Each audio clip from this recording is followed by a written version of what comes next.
Vous êtes sur l'épisode 149 et on parle d'une référence en entrepreneuriat au Québec, le journal Action PME avec Martin Michaud. Bonjour et bienvenue sur l'Accélérateur. L'Accélérateur, eh bien, c'est le show sur lequel, à chaque épisode, je vous présente des experts et champions entrepreneurs qui nous livrent le secret de leur succès en lien avec le marketing, les ventes ou l'entrepreneuriat. Je m'appelle Marco Bernard, je suis entrepreneur en série depuis 25 ans et je vous aide à accélérer vos résultats. Merci beaucoup d'être ici avec moi aujourd'hui. C'est le temps de propulser votre entreprise. Un proverbe oriental disait « La mémoire se perd, mais l'écriture demeure ». Aujourd'hui, on va parler justement d'un site Internet qui se veut un outil pour les PME, qu'elles soient au Québec ou ailleurs, mais c'est surtout en francophonie que ça se passe. En effet, le journal Action PME, c'est une référence dans le milieu, alors que des articles sur le marketing et la vente, la relation client ainsi que la gestion et le management sont publiés quotidiennement. Pour discuter de cette référence aujourd'hui, j'ai nul autre que l'éditeur et rédacteur en chef de Journal Action PME qui s'appelle Martin Michaud. Et il va venir nous parler de cette référence, justement, avec laquelle on va débuter une collaboration à partir du mois de janvier. Martin Michaud sera officiellement un chroniqueur sur l'accélérateur à compter de janvier 2019. Avant toute chose, par contre, je veux vous parler, je veux en fait laisser la parole à notre chroniqueuse habituelle qui vient nous présenter le livre de la semaine. Et il s'agit de Micheline Bourque, présidente fondatrice du Club de lecture à faire. Et elle va nous faire l'honneur justement de nous présenter un livre qui a le potentiel d'inspirer les entrepreneurs que vous êtes. Alors je vous laisse à Micheline Bourque et on se reparle tout de suite après. On accueille encore une fois Micheline Bourque du Club de lecture à faire. Qu'est-ce que tu as pour nous cette semaine, Micheline? En fait, j'ai un livre qui a été écrit, ça fait déjà 10 ans. Ça s'appelle « Le cerveau au travail ». Mais je pense, parce que j'ai eu l'occasion d'interviewer l'auteur récemment, que c'est un livre qu'on doit tous lire. Pourquoi? David Rock, l'auteur de ce livre-là, est une sommité mondiale.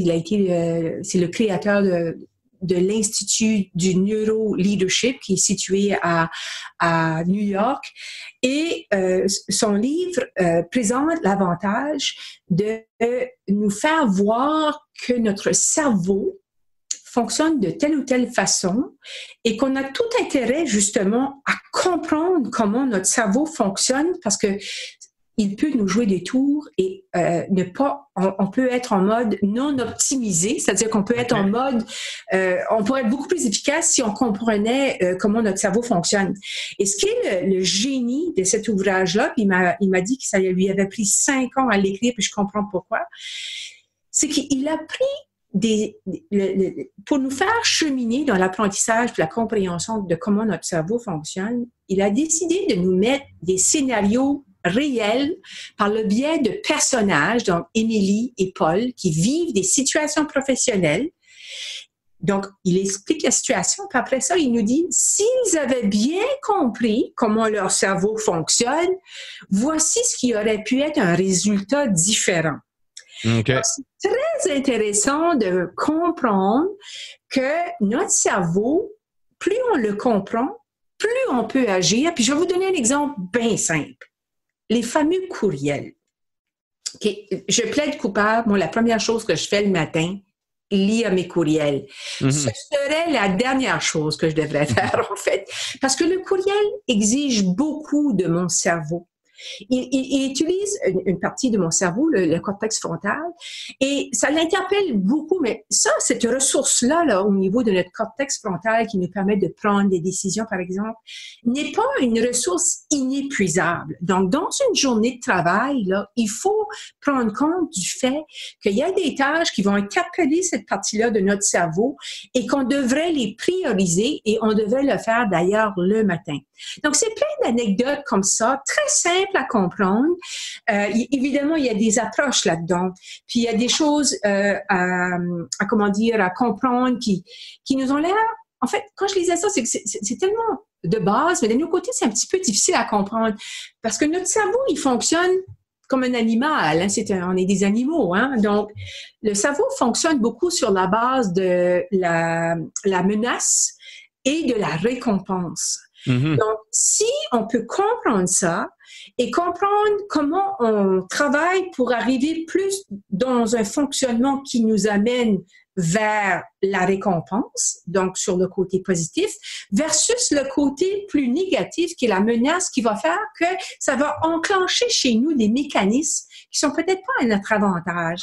Donc, il nous propose vraiment une lecture sur un sujet. Regarde, c'est quoi la dernière fois que tu as lu un livre sur le cerveau? On n'a jamais fait ça. Mais je me dis, commençons à s'éduquer là-dessus parce que c'est de plus en plus répandu.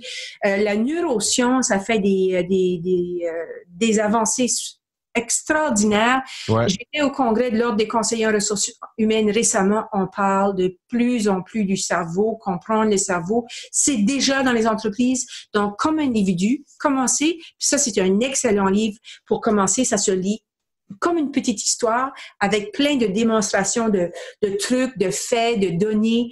Donc, votre cerveau au travail. En anglais, le titre est beaucoup plus poignant. Strategies for overcoming distraction, regaining focus and working smarter all day long. Donc, ça, c'est pour tout le monde et un must, à mon avis, parce qu'on s'en va vers ça. Le cerveau, il faut comprendre comment ça fonctionne.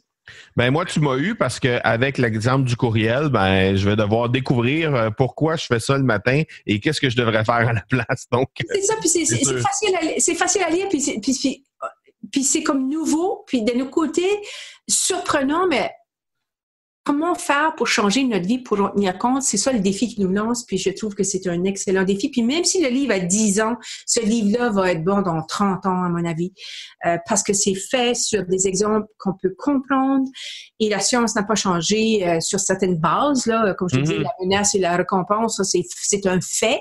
Ouais. De base, mais c'est vraiment un livre, un beau petit bijou. David Rock, Votre cerveau au travail.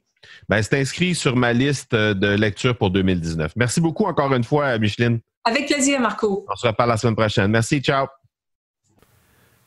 Merci encore une fois à Micheline Bourque pour ses suggestions toujours aussi intéressantes en fait, les suggestions de Micheline Bourque. Alors, un gros merci.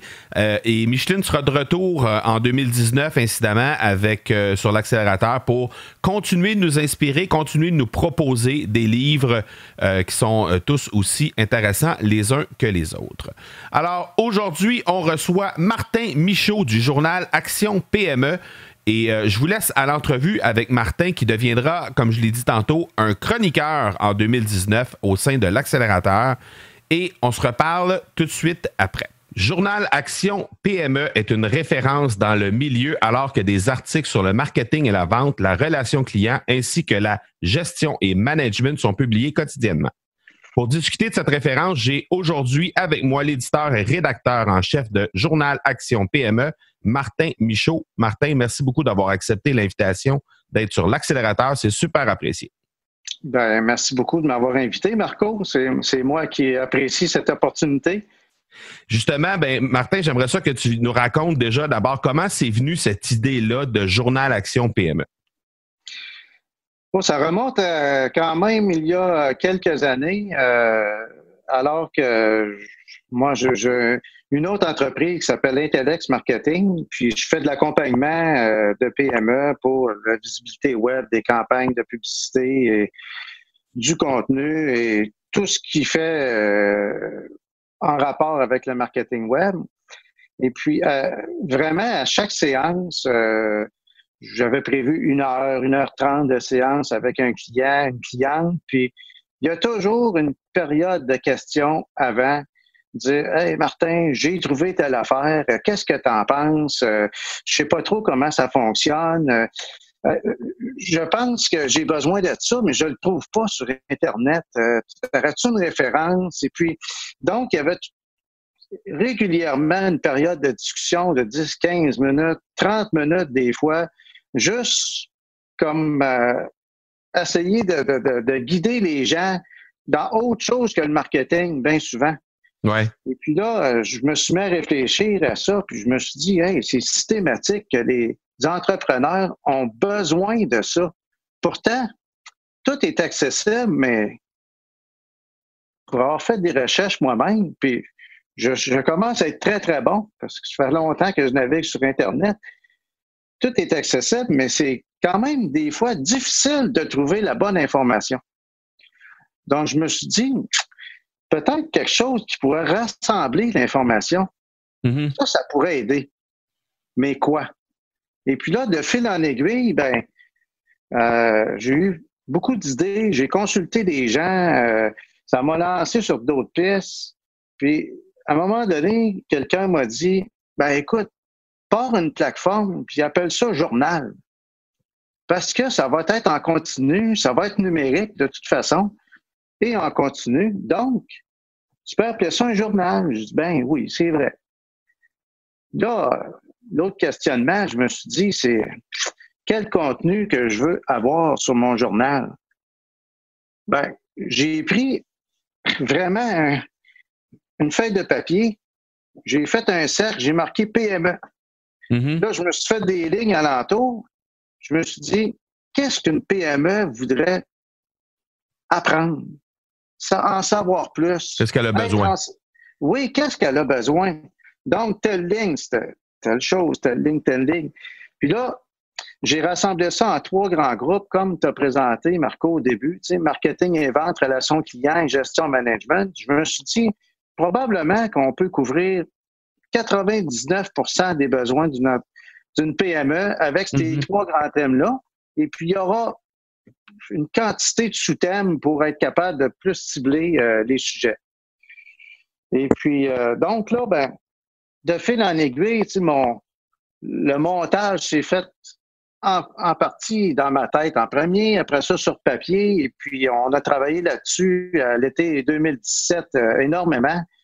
Et puis, le 29 septembre 2017, on a lancé Journal Action PME. En même temps qu'on l'a lancé public, je pense 2 secondes après, j'ai pesé sur le bouton pour lancer ma première édition en infolettre. OK. Donc, ouais. Donc, c'est ça. Puis depuis ce temps-là, au début, j'ai fait une infolette par mois pour me, comme on dit, roder comment ça fonctionnait, tout ça. Ouais. Et puis, depuis janvier 2018, je fais une infolette par semaine maintenant. OK.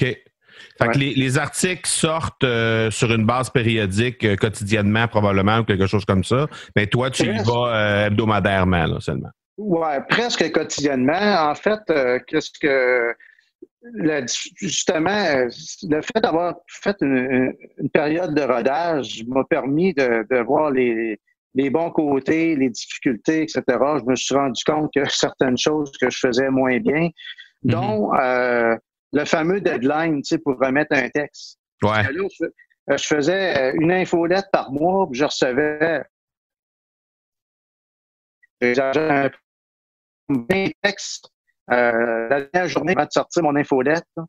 Et puis, à ce moment-là, c'est parce que là, ça me mettait une quantité astronomique d'intégration de texte et tout ça. Et tous les textes étaient en même temps. Donc, c'était moins bon. Fait que là, j'ai enlevé la période de deadline. Les gens m'envoient leurs textes quand ils veulent. Moi, je les intègre quelques jours après, le temps de passer à la correction.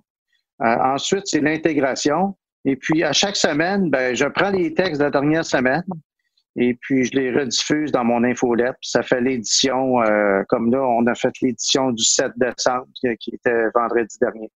OK. Puis, Journal Action PME, présentement, on a quoi comme audience? Combien de personnes vous suivent au moment où on se parle? Quand tu dis ton infolette, là, ça peut représenter combien de personnes? Oui, l'infolette est envoyée à environ 18 000 personnes. Quand même, c'est énorme, là.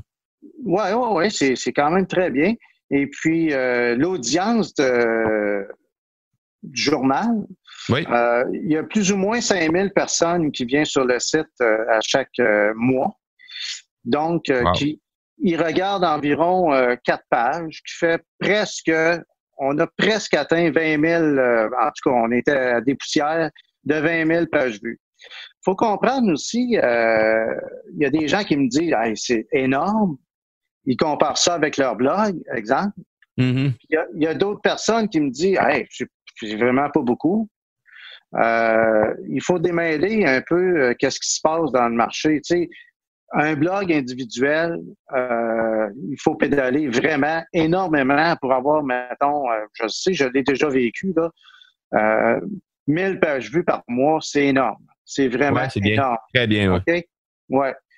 Donc, normalement, les blogs individuels sont en dessous de ça. Par contre, un site qui relate de la nouvelle économique, il peut avoir 50, 60, 100 000 audiences, en audience. C'est correct, là. Mais nous, étant donné qu'il y a environ 70 experts qui écrivent, donc c'est des articles vraiment d'expertise. Ça, dans le marché au Québec, il y en a peu. C'est une niche. Donc, c'est une niche qui est très bien ciblée envers les PME. Donc, c'est pour ça qu'il faut relativiser des fois l'audience. Mais je considère que l'audience est quand même très bonne. Et puis, nous, on travaille sur une section vidéo. OK. Oui. On veut commencer ça en janvier 2019. OK. Et puis, la section vidéo, ben, tout le monde que je parle de ça me dit, ah ben là, tu vas voir que ça va exploser, ton audience, tout ça. Donc, on verra, comme disait quelqu'un qui est rendu premier ministre. Mais normalement, oui, ça va augmenter l'audience parce que c'est un contenu que les gens adorent, qui est très regardé. C'est pas pour rien que YouTube a vraiment beaucoup de succès. Donc, c'est ça. Et puis, on va reproduire souvent en texte, en vidéo, qu'est-ce qui est fait dans les textes, mais il va y avoir plein d'autres choses aussi en vidéo parce qu'on peut faire plein d'autres choses. On peut faire des webinaires, on peut faire enregistrer des séminaires et les repasser, on peut présenter des formations, on peut faire des entrevues. Comme là, on fait une entrevue, Marco, c'est audio, mais on pourrait la repasser en vidéo. On pourrait très bien se servir de ça, effectivement. Oui, exactement. Donc, ensuite aussi, il peut y avoir des publicités de présenter en vidéo. Il y a beaucoup d'entreprises qui ont des vidéos corporatifs qui aimeraient probablement passer dans ma section vidéo pour quelques dollars.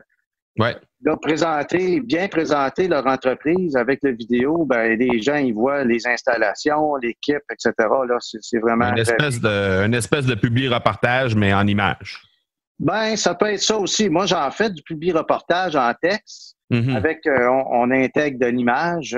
Exact. Mais on peut le faire en vidéo, effectivement. Effectivement. Tu es rendu à 70 experts, Martin, sur ton site. Comment se passe la sélection de ces gens-là?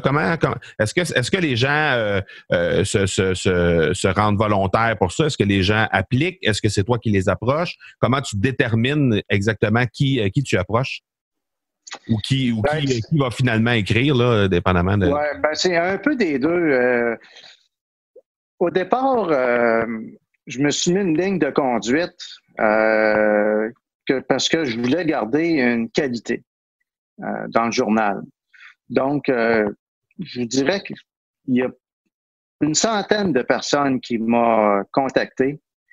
J'en ai refusé quand même plusieurs parce que, les gens, ils veulent faire des fois des choses que moi, je suis pas prêt à faire parce que je veux pas empiéter sur ma qualité. J'ai une niche aussi. Je veux pas non plus rediffuser des textes qui sont déjà diffusés parce que Google va lire tous les textes sur la planète et puis si le journal est non accusé, mais Google peut sanctionner le journal pour plagiat. Ça se fait, là. C'est une réalité, là. Ça se fait vraiment, là. Donc, moi, je ne veux pas rentrer là-dedans, mais il y a beaucoup de gens qui voulaient que je reprenne leur texte. Mais ça, c'est une chose que je ne ferai pas. Donc, ça me prend des gens qui sont prêts à mettre du temps. Et puis, moi, je leur redonne la visibilité parce que dans toutes les conversations que j'ai eues avec les experts qui m'ont approché, l'une des plus grandes problématiques qu'ils ont, c'est que, justement, j'ai parlé tantôt d'un blog qui a de la misère à avoir de l'audience. Donc, c'est ça la difficulté d'être un travailleur autonome ou une petite entreprise, c'est d'aller chercher de la visibilité.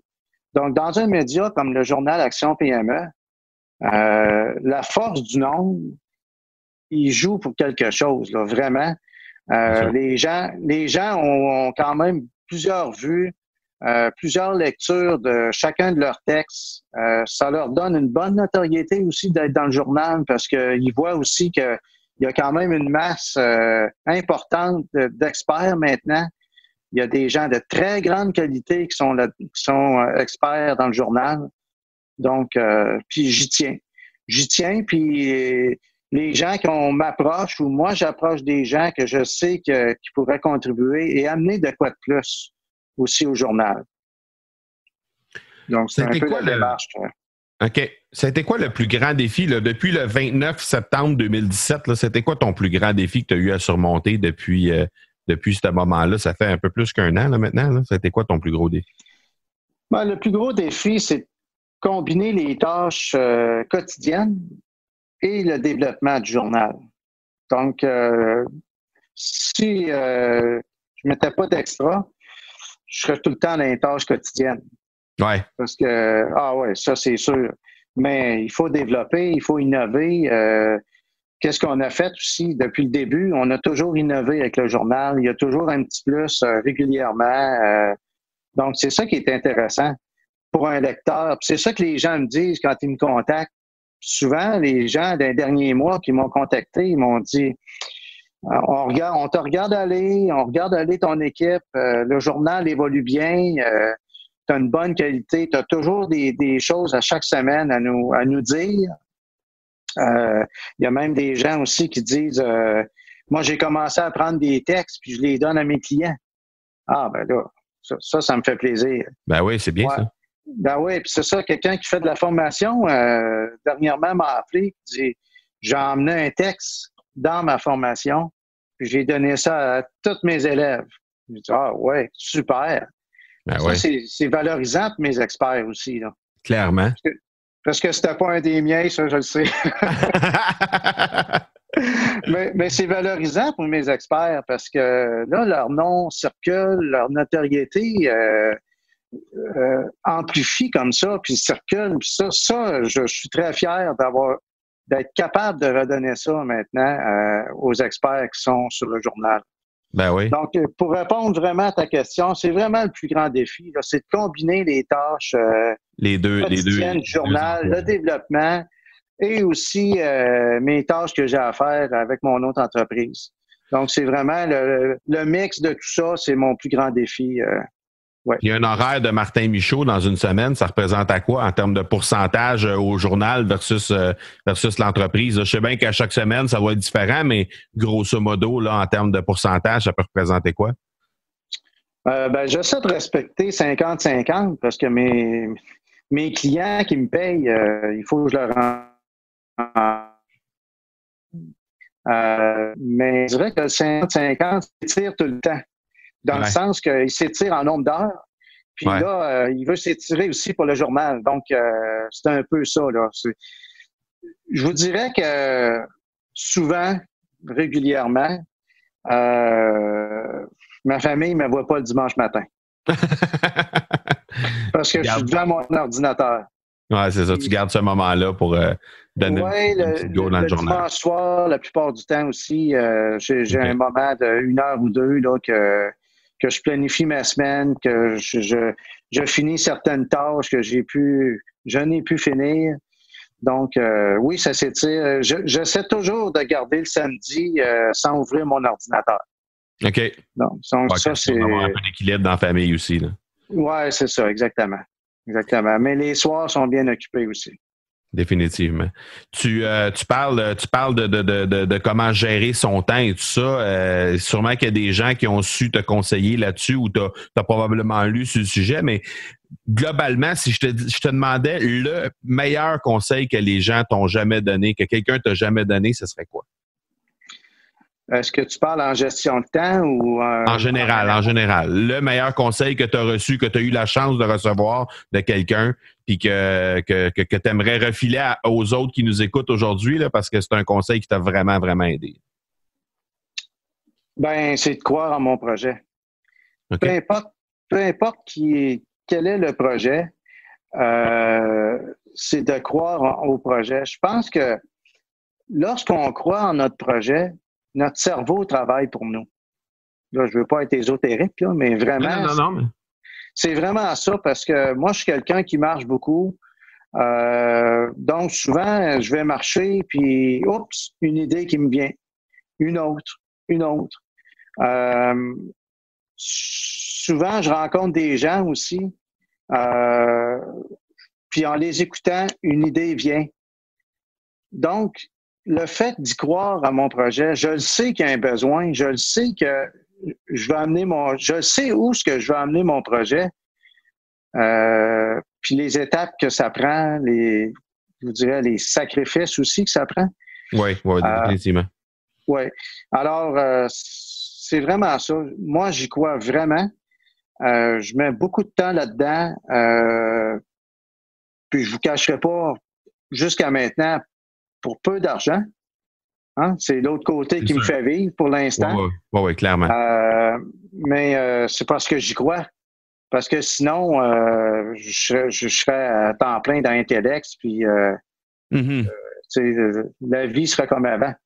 Mais je crois vraiment à ce projet-là. Je le sais que je peux amener quelque chose pour non seulement pour les Québécois, mais peut-être ailleurs un jour. Mais pour commencer, pour les Québécois, pour les PME québécoises qui sont bombardées de toutes parts, je sais que je peux amener quelque chose. Puis c'est vers là que je m'en vais. OK. Ben justement, quand tu parles de vers où tu t'en vas, l'objectif à long terme pour Journal Action PME, c'est quoi? Qu'est-ce qui s'en vient, mettons, dans les prochains mois, prochaines années, à terme, où tu vois ça où, mettons? À terme, je vais le garder pour moi parce que je vais dévoiler ça au fur et à mesure. Mais le journal, là, il va y avoir évidemment la section vidéo qui s'en vient. Vidéo en janvier, oui. Oui. Ensuite, il y a une autre étape qui s'en vient, une très grosse étape, je vous dirais, qui va aider énormément toutes les régions au Québec. Quand je parle de région, c'est Montréal, Québec, mais toutes les régions administratives, parce que c'est un projet que je veux faire, puis j'ai une rencontre justement mercredi là-dessus. Nous sommes lundi, le 10 décembre, donc j'ai une rencontre le 12 décembre. C'est là-dessus pour démarrer les pourparlers là-dessus. Et puis, c'est ça. Ça va aider énormément tous les commerces de détail, tous les commerces de services partout au Québec qui veulent gagner de la visibilité. Parce que on se le cachera pas, Marco, c'est les commerces de services et de détail. Les petits commerces, là, je parle pas des Simons de ce monde. Eux autres sont capables de se débrouiller parce qu'ils ont le budget. Mais le petit commerce de détail est bousculé de toutes les parts. Et puis, Amazon est présent. C'est incroyable. Donc, je vous dis pas que moi, j'ai la solution miracle, mais j'ai une solution qui va aider vraiment les commerces de détail de proximité. Parce que dernièrement, j'ai lu une statistique, 4 recherches sur 5 sur Internet commencent par du local. Donc, c'est 80% des recherches, quelqu'un cherche quelque chose localement. OK. Mais il faut être vu. Ben oui. Il faut être trouvé. Il faut avoir les moyens d'être trouvé. Parce que sinon, les gens, qu'est-ce qu'ils font? C'est qu'ils s'en vont sur Amazon. Puis moi, quand je fais de l'accompagnement avec mes PME, je leur dis souvent, vous êtes mieux d'être là parce que votre voisin, à côté, là, dans la rue à côté, là, il est en train de magasiner sur Amazon quelque chose que vous avez dans le magasin. Là. Exact. Ça, c'est une réalité, là, parce qu'il ne sait pas que vous l'avez. Puis vous l'avez. Fait qu'il aimerait peut-être mieux de dire, je l'ai trouvé, puis de mettre ses bottes, marcher 5 minutes puis aller le chercher là. Puis avoir un service après de proximité, etc. Oui. Puis se faire conseiller aussi, là, parce que, qu'on le veuille ou non, là, c'est le fun, le magasinage en ligne, sauf que quand vient le temps de se faire conseiller comme il faut, ben là, plus souvent qu'autrement, il faut faire des recherches, il faut aller chercher des avis un peu partout sur Internet. Ça vaut ce que ça vaut bien souvent, tandis que quand on fait affaire avec un expert qui est devant nous, ben c'est un peu différent. Là. Exactement. Donc, moi, je veux aider toutes ces PME-là à se faire connaître mieux, plus, et puis au final, conclure plus d'affaires avec les gens de proximité. Donc, c'est ça. Mon prochain fer de lance après le vidéo, ça va être ça. OK. À quel endroit on trouve Journal Action PME, Martin? Ben, n'importe où sur le web. Non, mais je veux dire, le site Internet que les gens peuvent se rendre pour aller voir, c'est? www.journalactionpme.com. Voilà. Et puis, vous avez juste à vous abonner à mon infolette. Directement sur la page d'accueil. Directement. Et puis, vous allez avoir chaque semaine des statistiques. Vous allez avoir toutes sortes de trucs là, chaque semaine dans votre boîte de courriel. Pour être abonné à ton infolette, je peux te dire, c'est rempli de bons sujets, c'est rempli d'informations très pertinentes. Évidemment, on n'a pas le temps de tout lire là, parce qu'à un moment donné, il y a beaucoup d'articles qui sont proposés, mais il reste que lorsqu'on voit un sujet qui est pertinent pour nous, on clique puis on va voir. C'est vraiment, c'est bien fait aussi là. C'est pas quelque chose qui est difficile à consulter. Fait que, comme à l'habitude, de toute façon, dans les notes d'épisode, on va mettre les liens pour que les gens puissent être capables de te rejoindre, puissent être capables de se rendre directement sur le site et pouvoir s'abonner à ton infolette pour recevoir justement l'information que je reçois depuis, ma foi, presque les débuts, je pense, parce que ça fait quand même un certain temps que je suis abonné. Donc, un gros merci, Martin Michaud, d'être venu sur l'accélérateur, de venir nous renseigner sur ce journal-là qui est là pour aider les entrepreneurs. Je pense que c'est ce qui nous rejoint un peu les deux parce que le podcast rejoint les entrepreneurs dans les sujets de vente, d'entrepreneuriat et de marketing. Donc, on n'est pas trop loin un de l'autre au niveau de notre audience. Et je pense qu'on rejoint un peu le même type de personnes avec la même mission. Donc, j'encourage les gens à aller jeter un coup d'œil de ton côté et puis d'aller voir ce que tu fais. Bien, merci beaucoup, Marco. Encore une fois, je te remercie énormément de l'opportunité que tu nous donnes de parler du journal. C'est toujours un plaisir pour moi. Et puis, si j'ai été capable de renseigner encore un peu plus les gens qui écoutent ton podcast, tant mieux. Et puis, on va en bénéficier tous les deux. Voilà. Merci beaucoup, Martin. On se reparle bientôt. OK. Au plaisir. Au revoir. Ciao. Un gros merci à Martin Michaud du journal Action PME pour cette entrevue sur l'accélérateur et incidemment, comme je l'ai dit tantôt, pour avoir accepté de devenir un chroniqueur à compter de janvier 2019. Alors, Martin va venir nous livrer les faits saillants, en fait, de ce qui se passe sur son site Internet. Donc, évidemment, on va pouvoir avoir accès en primeur à certaines informations. On va pouvoir avoir accès aussi à ces informations-là qui sont vraiment des informations de qualité. Si vous allez jeter un œil, évidemment, comme à l'habitude, dans les notes de l'épisode, vous allez trouver les liens pour retrouver le site Internet en question. Donc, vous allez pouvoir vous diriger sur le journal et vous allez pouvoir voir à quel point les collaborateurs qui sont là sur ce site Internet-là sont vraiment de grande qualité et ils vous livrent des informations, ils vous livrent des textes qui sont vraiment très intéressants. Donc, vous allez pouvoir y voir de ce côté-là qu'est-ce qui se passe et incidemment, vous allez pouvoir voir aussi la toute nouvelle plateforme vidéo qui va voir le jour. Et de mon côté, je vais devenir un collaborateur également via cette plateforme vidéo-là sur le journal Action PME. Donc, à compter de janvier 2019, c'est à suivre. Alors, n'hésitez pas à vous diriger de ce côté-là. Les notes sont dans les liens, sont dans les notes de l'épisode. Alors, n'hésitez pas à vous diriger de ce côté-là. Avant de terminer, j'aimerais vous inviter à vous joindre au groupe de l'Académie du podcast. C'est un groupe Facebook qui vous permettra de discuter avec une foule de podcasteurs qui sont là.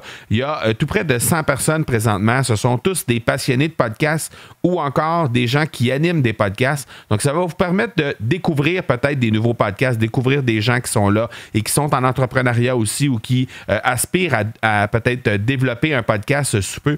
Donc, c'est essentiellement, ce sont des passionnés du format, des passionnés du podcast qui sont là. Alors, vous pouvez vous joindre à ce groupe simplement en vous rendant au marcobernard.ca/groupe. Ça va vous diriger directement sur le groupe sans que vous ayez à le chercher directement sur Facebook. Et on va vous demander un mot de passe en arrivant. Et le mot de passe, c'est tout simplement Académie. Alors, joignez-vous à nous, joignez-vous à la discussion qui est là. Même si vous n'avez pas de podcast au moment où on se parle, il n'y a pas de problème.